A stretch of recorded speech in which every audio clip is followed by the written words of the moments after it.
ನಮಸ್ಕಾರ ವೀಕ್ಷಕರೇ, ನೀವು ನೋಡ್ತಾ ಇದ್ದೀರಾ ಸತ್ಯಶೋಧಕ ನ್ಯೂಸ್. ಮುಖ್ಯಾಂಶಗಳು: ಅಹಿಂಸಾ ಪರಮೋ ಧರ್ಮ ಎಂದು ಜಗತ್ತಿಗೆ ಶಾಂತಿ ಸಾರಿದ ಜೈನ ಧರ್ಮದ 24ನೇ ತೀರ್ಥಂಕರಾದ ಭಗವಾನ್ ಶ್ರೀ ಮಹಾವೀರ ಜಯಂತಿ.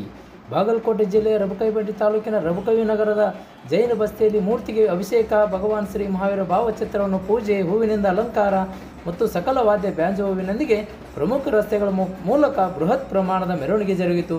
ಅಹಿಂಸಾ ಪರಮೋ ಧರ್ಮ ಎಂದು ಜಗತ್ತಿಗೆ ಶಾಂತಿ ಸಾರಿದ ಜೈನ ಧರ್ಮದ 24ನೇ ತೀರ್ಥಂಕರಾದ ಭಗವಾನ್ ಶ್ರೀ ಮಹಾವೀರ ಜಯಂತಿ ಜೈನ ಸಮುದಾಯದ ಅತ್ಯಂತ ಮಹತ್ವದ ಹಬ್ಬಗಳಲ್ಲಿ ಒಂದಾಗಿದೆ ಮತ್ತು ಭಾರತದಲ್ಲಿ ಪ್ರಪಂಚಾದ್ಯಂತ ವೈಭವದಿಂದ ಆಚರಿಸಲಾಗುತ್ತದೆ. ಈ ಹಬ್ಬವು ಭಗವಾನ್ ಶ್ರೀ ಮಹಾವೀರ ಜನ್ಮದಿನವನ್ನು ನೆನಪಿಸಲಾಗುತ್ತದೆ ಎಂದು ಶ್ರೀ ಸತೀಶ್ ಹಜಾರೆ ಮಾತನಾಡಿದರು.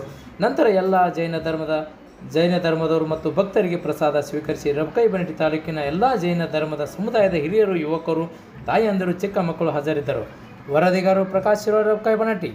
ನಿರಂತರ ಸುದ್ದಿಗಾಗಿ ನೋಡ್ತಾ ಇರಿ ಸತ್ಯಶೋಧಕ ನ್ಯೂಸ್.